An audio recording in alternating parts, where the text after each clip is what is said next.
Hello, and welcome to the College Tracker Show, where we showcase different colleges in the US for athletes and non athletes in Canada interested in coming to colleges and schools within the US. Today, we have with us Kent State. We have two individuals that are going to share with us all the goodness of Kent State. And I'm going to go ahead and get it started, and I'm going to hand it over to Angela Day.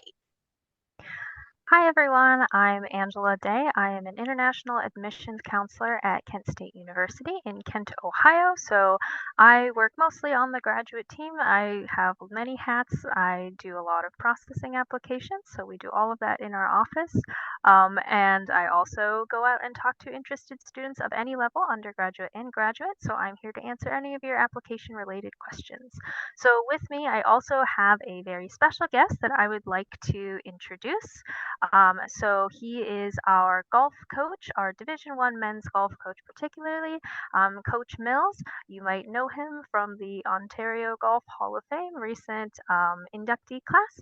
So welcome, Coach Mills. If you'd like to introduce yourself, that would be awesome. Yeah, thanks, Angela. I going back, I grew up in Belleville, Ontario, and came down to Kent State in 1997. Was my freshman year to play golf, and ended up going on. Had a great career here at Kent State and played professional for about 12, 13 years. And once that part of my life ended, I got the assistant job here at Kent State, and now I'm the head coach, and I've been the head coach for going into my fourth year. And yeah, it's just exciting to kind of see the whole kind of circle of coming back and now being the coach here. Great. So Coach Mills is going to help me introduce a little bit about Kent State. So we'll hopefully go through this pretty quickly, pretty painlessly. And if you have any questions, we'll also be answering a couple of questions about Kent State's Division One status, our scholarships, and so whether you're a student athlete or otherwise, just like Kimberly said, we'll hopefully be able to answer all of your questions. And then Kimberly has some extra for us at the end. So first thing, what we're going to do is just do a brief introduction of Kent State. So if you have never heard of us before, that is okay. We are pretty close to Toronto, about a 5-hour drive away, so closer to the Midwest East Coast kind of area.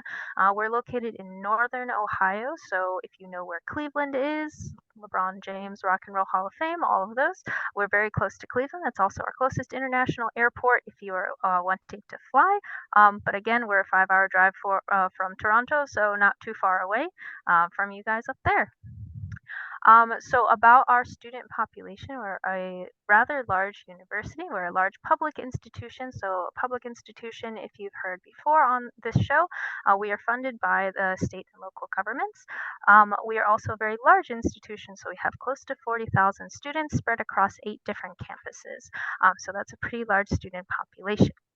So of those students, around 2,000, we actually got above the 2,000 student mark this past fall, are international students. So we have a lot of different international students from a lot of different countries, and Canada is our number 8 top sending country. So as Coach Mills mentioned, he was also an international student at Kent State University. So can you tell us, Coach Mills, a little bit about the international student athlete population at Kent State? Yeah, there's of the programs here at Kent State that we have approximately 35 to 40 student athletes that are international of the 450 or so athletes. So it's a decent number. I'm not sure exactly what that compares to other schools, but I do know it's a decent amount. And obviously, there's a lot of coaches, myself, my assistant coach, and other like the soccer staff is all Canadian, and there's a few others around the building as well. Yeah, so we have a pretty significant international student athlete population, and a lot of those international students are Canadian. I did notice last time I went to visit Canada, there was a lot of Canadian students that are very interested in the athletic side of this. Okay, so a couple of things just in general about Kent State. So about our academics, because obviously that is one of the most important things when you're looking at a university or higher education institution. We are one of the top 100 national universities in the U.S. We also recently received R1 designated status. So that just means we are a top priority research institution.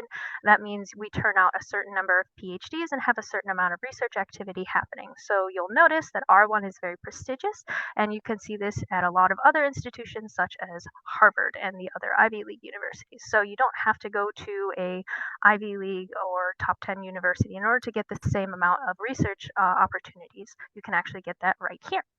We do also, again, we're a large institution. We have a lot of different majors and programs that you can choose from. So between bachelor's, master's, and PhD students, our PhD programs, we have over 300. So there's a lot to choose from. If you're a little overwhelmed by that number, that is okay. You don't actually have to declare your major until around 2 years into your studies. Some of our top programs are all across the board, so we have everything from business to computer science, public health and nursing to translation, and also one of our top programs, which is one of the top in the nation and is sometimes surprising to people, is fashion. So there's a lot of different things that you can choose from, and there's a lot of different ways that you can explore, and we do definitely give you enough time to explore those options in your first 2 years here. Okay, so going into a little more of what comes along with the academics, because obviously these are very important to you, but it's not the only thing that you have to worry about when you go to a university. What is your life going to be like? So we do a lot of things, everything in our power to make you comfortable on our campus. So we have a lot of different residence halls for you to live in.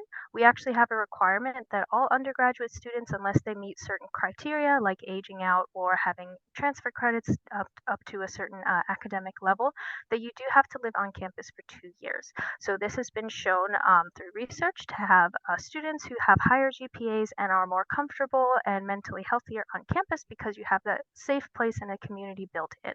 So we do have a lot of different residence halls that are organized by living learning communities. So you can choose a topic or a study or some kind of hobby that you enjoy, and you'll be placed with other students who also share that interest. We also have a lot of different dining options on campus, so you will hopefully not get sick of anything that you want to eat. We also have grocery stores and Starbucks if you are a coffee person. Um, if you do get sick of all of those options, we are a very short walk away from downtown Kent. So we are a college town. So that just basically means that the college and the town are very close together. We have a very close relationship, and you can pretty much go downtown, and everything is set up for international. Well, not just international, all of our students, international students including. There's also a free bus service if it gets too cold to walk. I assume since all of you are Canadian students, you're a little used to the cold, so it's not that big of a shock compared to some of our other international students, but in case it gets too cold, we also have a bus service. All right, so, like I mentioned, we have our living learning communities. We also have a lot of different festivals and organizations that put on community events, not just downtown, but also on campus that you can participate in. We also have a recreation center and fitness, including a swimming pool and a hot tub, if that is something you're interested in, as well as esports. Okay, so I have a couple of questions for Coach Mills. Since you're all, an alumni here, can you tell us a little bit about what attracted you to Kent State? Yeah, I think the biggest thing for me, again, growing up in Belleville, kind of southern Ontario, it was not that far for me to get down here, and it was close enough to where my parents could come down and visit. And beyond that, it was I visited a lot of different places. I visited Florida, I visited down in Oklahoma just to kind of see because I was going to play golf, and I found that Kent was perfect for me because it was similar to what I knew, and it wasn't kind of out of my comfort zone. And I still, I love the time off in the winter. I used it, as most Canadians, I used it to play some hockey in the off season, and but it just kind of fit with what I knew, and that was the biggest attraction. So, what was one of your favorite things about Kent State when you were a student?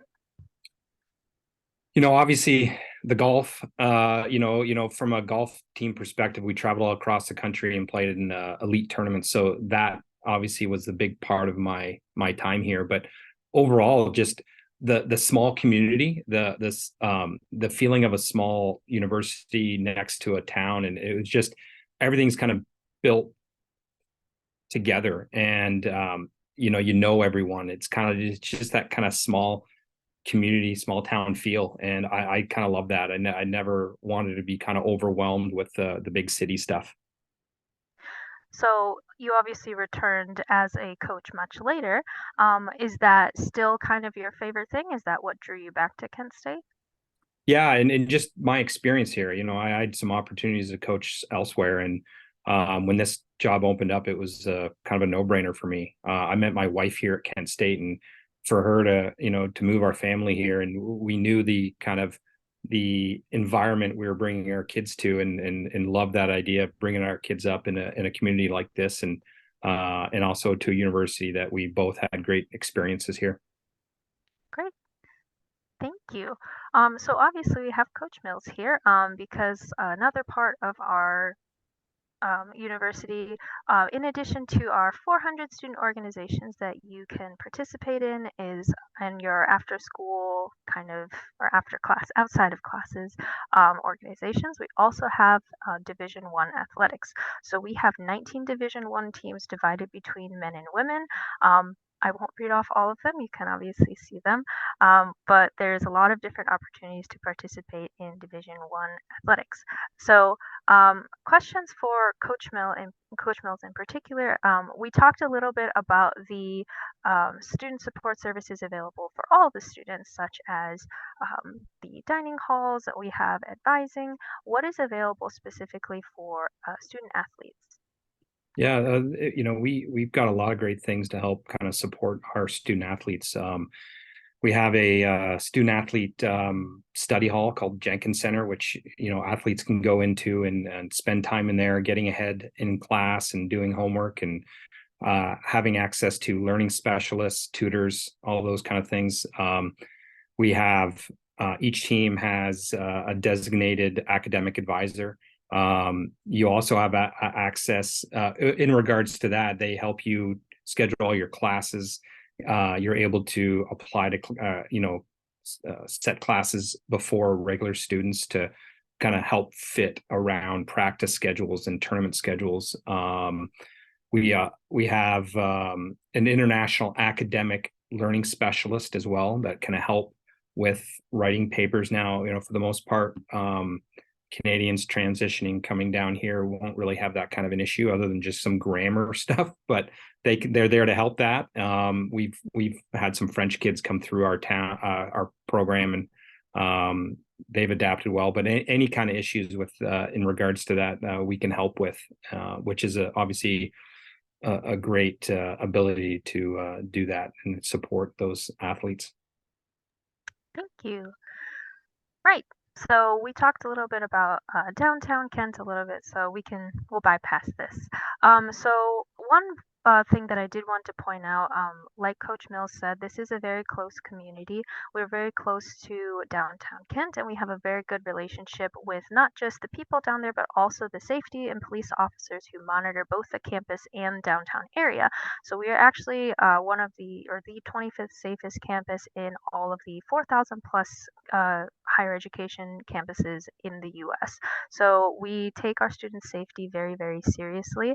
Um, Again, we have a very good relationship with our police. We also have installed throughout the campus, we have um, they're called blue lights, and they're basically if you are for some reason you don't have your phone or your phone battery dies, and you need help immediately, you can go to one of those and it will connect you immediately to a 911 dispatcher. We also have something called flash alerts, which are great. You can sign up for them. It's a text messaging system, and you'll be alerted immediately as soon as there's something on campus that you should be aware of. So it's not just safety situations, it is also related to weather. So in case we have a snow day, you will also receive that wonderful 5 a.m. text that says you don't have classes. So those are just kind of some of the things that we set up on campus just to make sure you're not just happy here and learning, you're also safe and you feel comfortable here. Okay. So back to academics a little bit. We'll go over this just pretty briefly and then get to the important stuff that you're mostly curious about, which is probably tuition and scholarships. But just touching a little bit on the academics. So we do have a very small class size in relation to the size of our university. We have an average of about 20 to 25 students per class, and that number even gets smaller with the higher you get into your major. So you do have the opportunity to work very closely with your faculty and staff, and that is definitely a relationship you want to maintain because we have some very, very strong, very intelligent, and very thoughtful faculty who are have the highest degrees in their field and are very happy to work with you. So kind of again with what Coach Mill said, that was specifically for student athletes, but for in general, any student that is admitted to Kent State, you do have your own academic advisor. We have multiple tutoring centers for anything that you might need help in, including English if you're speaking English as a second language, or if you just need help in any regular subject that you're taking. We also have career advising, job fairs, and something called the Design Innovation Hub. So you have the opportunity to work on research projects and innovation starting from your first semester, which is great. Okay, and then I think you can obviously see all of these different kinds of employers. This is just some of the more big name employers. You don't have to end up working for one of these to consider yourself a successful graduate, but these are some of the bigger names that we have relationships with that have some of our alumni working in. So one of the first things I mentioned about Kent State is that we are a public institution. So again, we are funded by the state and local government. So that means our tuition is a little bit lower than some private institutions. Again, that also has a limit with how much scholarship we're able to give out. So we'll touch on that a little bit later, but there are some pros and cons for you to consider for that. So these are the tuition rates for international students at the undergraduate, graduate, and ESL level, depending on which one that you are interested in. The only non-negotiable is the tuition, and then living expenses and the others, which includes book and medical insurance. That's kind of dependent on you and how you live your life, but this is usually the average we give students as an estimate. So before you get too terrified by this number, we will also go over scholarships. So one thing about Kent State is that you are able to stack scholarships. You don't have to limit yourself to the number of scholarships that you can get. So in particular, there is one that I want to strongly emphasize. If you are an undergraduate, so if you're looking for a bachelor's degree, you would qualify for a global scholarship. So the global scholarship is given to every single international student. You don't have to apply separately. The only requirement is that you are admitted by a certain date. So the dates are on the screen. You want to make sure you turn in your application well in advance, just to make sure you make that date. As soon as you are admitted, you're automatically included in that scholarship. And then it's based on your GPA, so it is merit based for how much that you are able to gain. So that is one of our main scholarships that we're very proud of for international students. So if you're looking to apply for next year in fall, you want to just make sure you're admitted, so not just applying, by July 1st of next year. Okay, so we also do have other scholarships that are available after you're admitted, and you would have to apply for those separately. So another scholarship that we have available for our student athletes is athletic scholarships. So Coach Mills, do you have any information, or would you be able to tell us a little bit about the athletic scholarships? Yeah, so it all kind of depends too if you're coming to, be in athletics. It all kind of depends on, some sports are considered equivalency sports. So that would be like baseball, cross country, track and field, soccer, golf, lacrosse. These sports have a certain amount of scholarship. For example, our golf team, we only have 4.5 scholarships, and you have 10 to 12 players on a team. Each team's different with the amount they have, but so understanding that, and the other one would be the head count sport, which is basketball, football, gymnastics, volleyball. Those sports, if you're going to play those, you're pretty much going to be on a full scholarship, versus those equivalency sports where, if I have 4.5 scholarships, I got to spread that out over 10 to 12 people. So the reality of it is usually you're going to get paired some athletic aid and those academic aid to build up that scholarship. Now, we have players on our team that range from anywhere from a very low scholarship to a very high scholarship. It all depends on the player, and that kind of goes with all those teams. But with I think the biggest thing, Kent State, the last couple of years with these scholarships that they've increased for the international kids, it's done wonders for our athletic teams, and been able to, now we're about to be able to reach out a little further and attract these people, and these obviously good players from all over the world. Great, thank you. Right, so again, that applies to our undergraduate students. So this is for bachelor's degree seeking students. If you are a master's or higher, then you're going to want to look at department specific graduate assistantships or teaching assistantships. So again, this is for undergraduate students. Additionally, we also do have on-campus work available for international students, and international students are able to work up to 20 hours per week on campus during the academic semester. Okay, so then just going quickly through the stages or the steps of application. So the first thing you'd need to do is submit an application. So we are available on the Common App if that's something you've heard about. If not, I would suggest looking it up. It's the Common Application. You can also apply directly on our website. The only thing let me read. Rewind. So most students from Canada speak English as a first language. So if that is the case, your English requirement will automatically be waived. You won't need to submit that. You just need to submit your high school documents. So grades 9, 10, 11, 12. If you transferred anywhere, just make sure you submit your previous transferred school and your current school. If you have A levels or O levels, we also, or IB, or you do an IB, AP, or O level curriculum anywhere in there, or A level curriculum in there, we also do look at those and can maybe get you some transfer credits. So make sure you submit all of those as well. The general university application is a 2.5 on a 4.0 scale for your GPA. That's usually what we look for. But we also do look at your entire application and look at your grade trends, look at the how rigorous your coursework was, and do take that into consideration. So after you submit everything, we evaluate it in our office. We change your Canadian GPA to a US GPA equivalent, and then after that, you'll receive a decision, and you'll get email notifications throughout the process as well.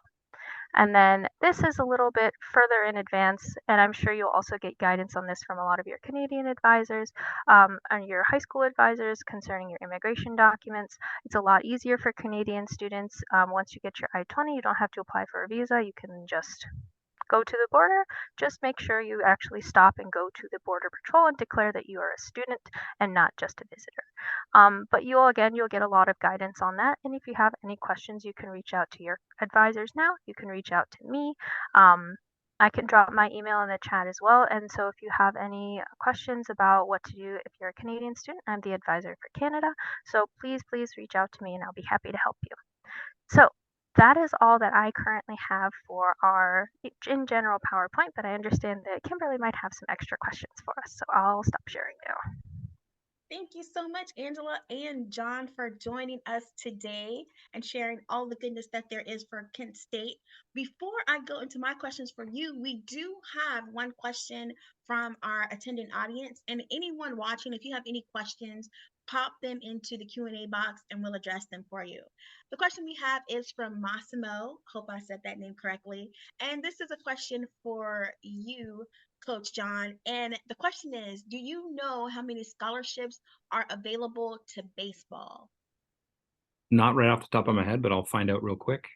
All right. We'll get that answer for you, Marshall. So stay tuned. Stay with us until the end of the call and we'll get you an answer. Well, the end of the webinar and we'll get you an answer.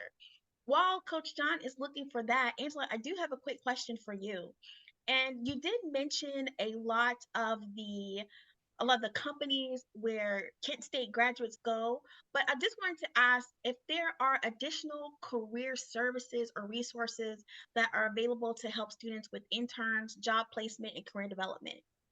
Yes, so we have a very large career services and development department that, or not department, office that is there for the students to go in for anything from borrowing clothing for an interview to practicing interview skills, doing resume workshops, elevator pitch workshops, and then they also do have a job fair. So it's not just local employers, it's also just a potential networking opportunity. So you can just meet somebody or meet any companies who might be looking for either a position after you graduate or who are looking for internships. We also, again, since we're R1, we do put a lot of emphasis on giving students opportunity for hands-on work. So there is opportunities throughout your academic career for internships, co-ops, and that's kind of almost built into a lot of the students' academic regimen. Outstanding. Thank you. One other quick question that came up from Oleg, and this one is, could you please tell me about due dates for applications? Yes. So we have a open application, so we don't have any early decision, early action kind of deadline. So you don't have to, commit. We're the only university. It might be different if you are a student athlete that is coming on a specific scholarship. So I will defer to Coach Mills on that one. But in general, we do not have a strict application, like very early application deadline. The only thing that would make our application deadline a little bit earlier is first your scholarship. Again, if you're a international student who is undergraduate and you want the global scholarship, which I highly recommend, it is renewable for 4 years and it's automatic, so you definitely want to submit it before that deadline. Um, we do the processing in our office, so I would give us at least a month in advance of that deadline just to make sure we have time to get to your application, evaluate it, and then put a decision on it before that deadline gets there. So I would suggest earlier if you're coming for fall, earlier than July 1st, about maybe June 1st. That's a suggestion again, but that's just to I'm a very anxious person, so I like turning things in advance just to make sure it's done. So turn it in advance of the scholarship deadline. The only other thing, and this is again less applicable to Canadian students because it's a lot easier for Canadian students to get a student visa and it's a lot faster, is just understanding your immigration deadline. But again, for Canadian students, that's not as applicable. So mostly it's the scholarship. I would say in relation to the scholarships, not just the global scholarships, if you apply and are admitted earlier, that does also give you a head start on looking at some other scholarships that you might be able to apply for. So those are like donations from alumni. So you would just have to check our scholarship database and you can see which ones you can apply for and then see what those deadlines are. So the earlier that you're admitted, the earlier you do have access to that database. And Thank and you. I I would expand on that. Sorry to interrupt, Kimberly, but I'll expand on that too from an athletic standpoint. That like, for example, the kids that are coming here next fall have already applied to Kent. They've already got their, I already kind of know what they're going to get from a scholarship standpoint, and even from a recruiting standpoint. I'm looking at kids as early as identifying kids like in the ninth grade. They can start to talk to coaches going into their junior year and kids are committing at that point. So I think the biggest thing I know from being in Canada growing up, and even from the time I've lived down here, a lot of the Canadians are a little bit, I guess they don't understand how early we recruit, and so that's a kind of an important thing as well. That is a good question because we did have, that is a good comment, better yet, because we did have a question come in exactly about that regarding student athlete applications. And the question is, when do you think is the earliest time to contact the coach or the admission officer, and how do you make that connection? Yeah, so as an athlete, you can email the coach as much as you want. Now, if they're before their junior year, the coach is not allowed to respond to that. But so don't think the coach is ignoring you. After that point, you're allowed to call them. You're allowed to, communicate. And that's kind of when the recruiting process really starts in your junior year. From a time like, when to do it. Yeah, it's, always updating those coaches on your schedule, on your results, things like that to kind of, you don't want to bombard the coaches, but also you want to get your name on, the coach. You want the coach to see your name on, at least a couple times, once or twice every few weeks, just as an update. Oh, Kimberly, you're muted.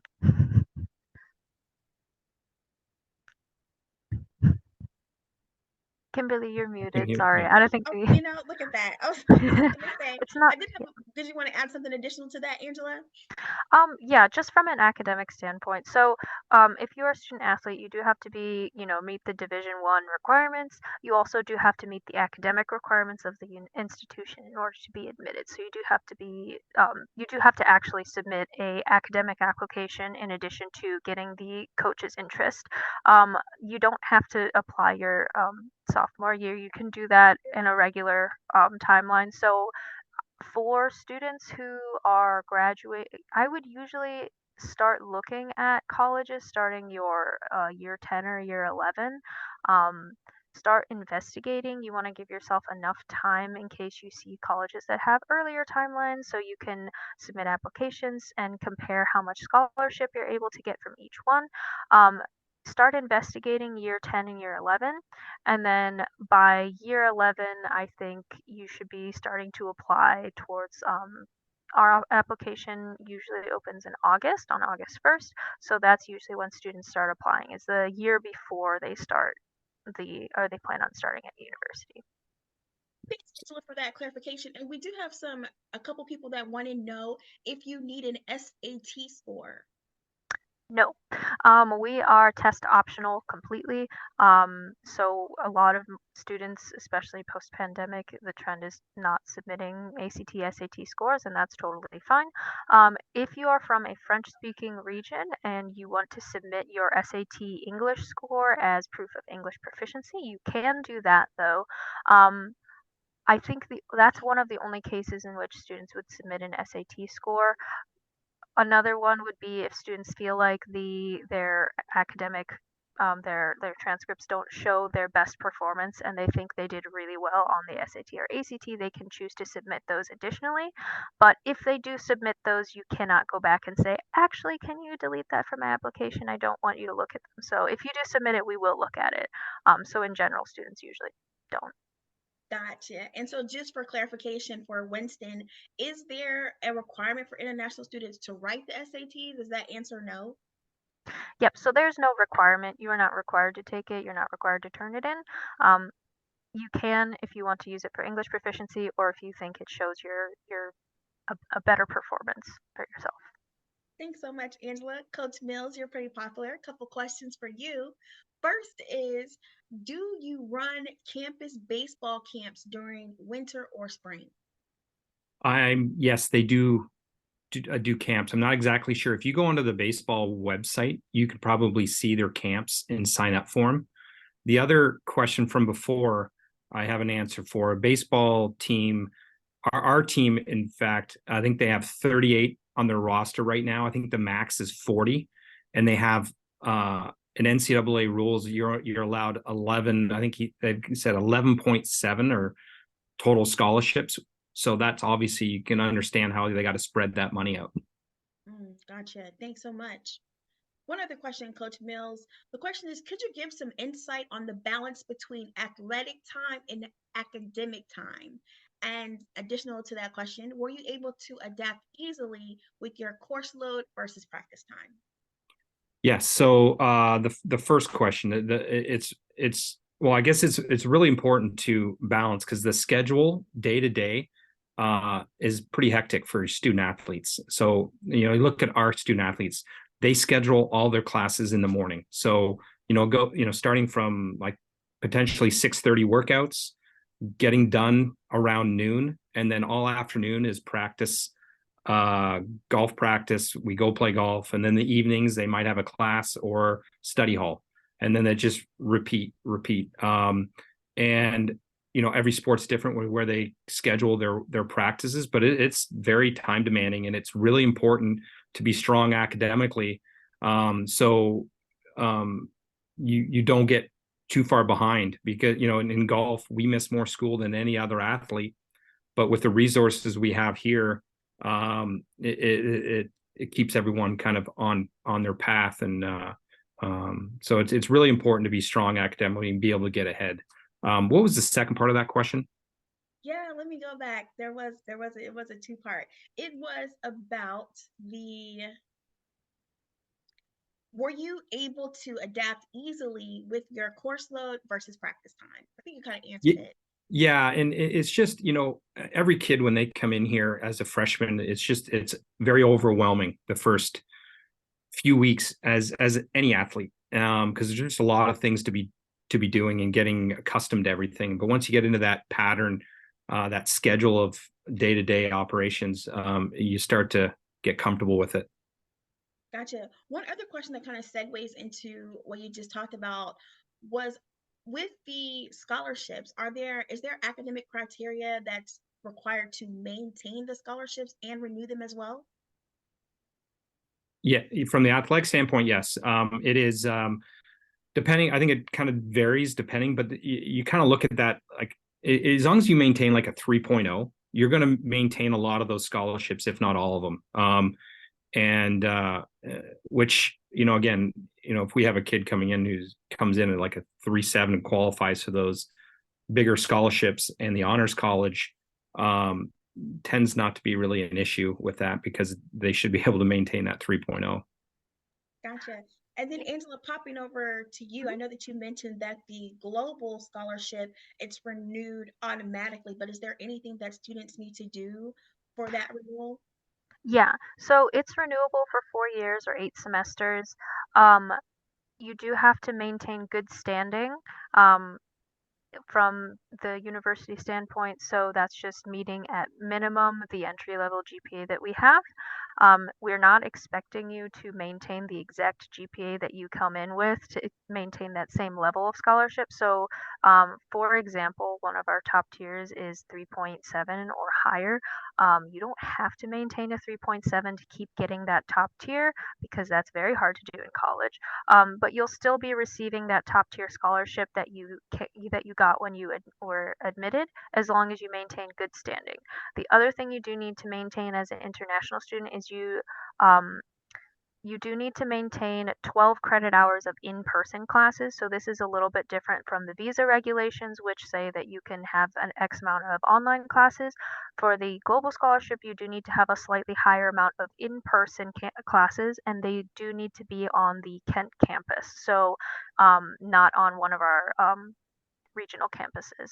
So those are the three requirements that they need to maintain the global scholarship. Okay, outstanding. Now, one other quick question for you, Angela. What about study abroad and internships? Are those available? Yes, so I think I mentioned earlier internships, co-ops, any hands-on training, those are all available to every student that we have. We highly encourage that students take advantage of the innovation hubs that we have that have they're basically just workspaces. There's hundreds of, not hundreds, a lot of them. Hundreds is an exaggeration, but there's a lot of them that have that suit different experimental needs. So there's like a robotics lab, there's an AI lab, things like that. So we want you to take advantage of those. We also have off-campus internships that they can go attend. For study abroad, you can study abroad as an international student. We have a lot of partner institutions in different countries. We highly encourage you to study abroad because it is a very, very exciting experience. We actually have the education abroad is in our same office, and they have a lot of fun. They're a very great team to work with. So it can be anything from studying abroad. We have a Florence campus, so you could be actually out of the country, or if you don't have the capacity to study outside of the US, you also have a study away. In some situations, such as our fashion program, does have a New York City fashion design laboratory that they can actually study away at. But we do encourage our students to take advantage of those opportunities too. Outstanding. Thank you so much. And let's see, so Coach Mills, over on your side, I know that you shared about the International Academic Specialist for athletes, but are there any other academic resources available for athletes? Yeah, we have a state-of-the-art training room. We have nutritionalists. We've got obviously all the athletic trainers. We have hot cold tubs. We have cryo. everything you can think of. And for recovery, yeah, it's endless what we have access to. And definitely, I know a lot of our athletes, our players use that stuff. But and it's all the great thing about all that stuff, the academic services, the training room where we work out, it's all centrally located on campus. So it's a couple minutes walk from the dorms. It's right in the middle. So like going toward classes, you have access to that. So very easy to maneuver around. All right.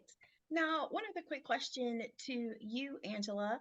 Can you tell us about pre-professional programs like pre-law, um, pre-medicine, pre-engineering? Yes. So we do have those in it's called an advising program. It kind of functions like a minor. So it's not a major exactly. So you can opt into those if you have like a biology major, neuroscience major, or something like that. You can opt into that, and you'll be paired with an advisor who will do some extra courses with you, or you would have to do some extra courses, and then they would also talk you through how to get ready for those professional examinations like the MCAT and things like that. One thing I do want to just be very realistic with students who are interested in having a pre-vet, pre-law, pre-med, pre-dentistry kind of specific major is that it is very, very difficult to get into those programs, to get into law school, med school, dentistry, all of those with just in general in the US. It's a very, very, very competitive um, trajectory. So, one thing that we advise students on, just to be very realistic with them, is that if you have the opportunity to do a pre med specific major, or you have the opportunity to do another major that gives you the same background but doesn't limit your trajectory to just pre med and medical school, we would advise you to take that. So, for example, instead of saying, I want to only major in pre med or pre law, why don't you broaden your horizons to, for example, I want to major in neuroscience, so I have a bachelor's of science in neuroscience. So in case you don't decide to go to med school or you have trouble with the MCAT on the first take, you do have other job opportunities, and employers will look at your background and say, oh, you have this major. Okay, that's interesting. Let's work with that, rather than saying, oh, you have a pre med major. Why didn't you go to med school? And then have that kind of questioning follow that. So that is, I think, a kind of, I don't want to be the crusher of dreams, but I do want to be very realistic because I know there's a lot of things for you to consider when you're going about choosing your major. So, Definitely appreciate that reality check, Angela. Real quick, can you share with us what do graduation rates look like? um, let me think. This is a number I wrote down once and now I have trouble recalling. Okay, so let me actually, do you mind if I look it up? I just want to make sure I have the correct number.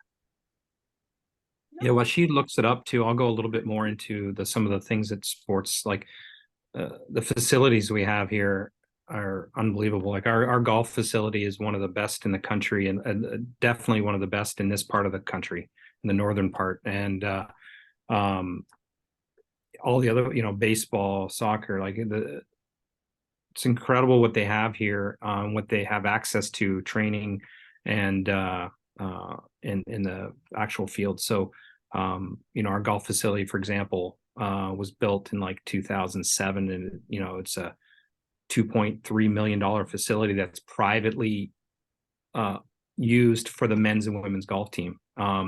You actually need a gate code just to get in, and to have that kind of access for kids to come down. And we again, from the Canadian connection we have, we always bring Canadians down here when they see that. It's incredible that we have that, and especially in Kent, Ohio. And Definitely a big part of why we're able to recruit and get the players to come through this program that we have. Okay, I do have numbers now. All right, so we do have, okay, so for first time or full time for sure, our retention or our graduation rate is 61%. So one thing to notice, um, is we are also a, again, public university, so we do also serve the local community. So we also offer part-time studies for a lot of the local students who don't have the international student visa requirement for having full-time classes. So we do also offer a lot of part-time and certificate programs. So that's why it's a little lower than what you'll see for a lot of private schools that only have 4-year degree seeking tracks. Another thing I do also want to point out, for the data that we have for our 2019 one-year retention rate is 81%. So a lot of our students are very happy after their first year and do choose to stay at Kent State. Thank you so much, Angela. Thank you for clarifying that and giving us those numbers. And Coach Mills, we did have a request from Kelly. She asked for you to share your contact information so that she can establish a connection. And I think Kelly, be providing all that information to everyone who views after this as well. All right. Well, Coach Mills and Angela, we have enjoyed having you here today to share with us everything that is outstanding for Kent State. But one last question for you, and we'll start with Coach Mills. And that question is, what is your favorite part about Kent State? Favorite part? How there's so much. I think the people. The biggest thing that we see, and why I love it here, and why we get kids here, and they get here and they see the town, the university, everyone. It's just that small community that uh, it's like a family. And in the university, the athletic department, what Randall Richmond as our athletic director has done within our athletic program, it's like a family, and it's great to kind of come into that every day to work. Thank you so much, Coach Mills. Angela, same question. Okay, very easy and slightly bizarre answer. It is these guys. So the black squirrel is like the unofficial Kent State mascot, and I promise this is a real answer. So the reason that they're my favorite thing is because first off, they're adorable, but second, I think they're very like emblematic of Kent State's in general attitude. So these were kind of dwindling in population in the 1960s. And so Kent State, again, hands-on research university, they took 10 of these guys from Canada. So you've probably seen them everywhere. So this is going to be a little bit like, why for you? So they took 10 of these here because they had a very dwindling population. And then they released them into the wild because that is a good idea. And now there are hundreds of them everywhere. You cannot go 10 feet on Kent State's campus without seeing at least 3 black squirrels. And they're very friendly, they're very used to people, and they will go up to you because a lot of people, myself included, will feed them peanuts. So they're very used to that, and they're like just very outgoing. They're very friendly. Everybody loves them. We all feed them and take care of them. So it's just, I feel like a very like cute and very like unique representation of Kent State as a community and just as a very inquisitive academic environment. So those are my favorite things. The black squirrel. Uh-huh. That is definitely interesting. Well, again, thank you, Angela, and thank you, Coach Mills, for coming to visit us today. And I want to thank everyone watching. I am Kimberly Bass. I've been your host. So we've learned so much about Kent State today. Be it you're looking for a community that is as a family, be it that you're looking for 3 grocery stores on campus, or that you're just looking to maybe be introduced to the black squirrels. There is something at Kent State for you, and I definitely encourage you to give them a look. Thank you for joining us today, and have a fantastic day. Thank you for having us, Kimberly. Thanks, Kimberly. Thanks, Angela. Bye. Thank you.